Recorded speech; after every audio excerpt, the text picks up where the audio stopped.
अब की के पड़ब भौजी के करा खातिर करबू सैया अड़ब गईले ना।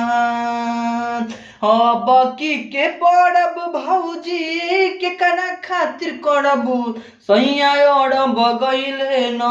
हो रजऊ अड़ब गईले ना तसे जी पड़ के कड़ा संग लड़बू सैया अड़ब गईले ना। ससुरा के तेल बिना सुखत अचार जी इनका से नीमन रहे नैहर कैयार जी। कबल याद के तकिया के धरबू भैया अड़ब गईले न तारा जाऊ अड़ब गईले न तसे जी पड़ के कड़ा संग लड़बू सहिया अड़ब गईले न।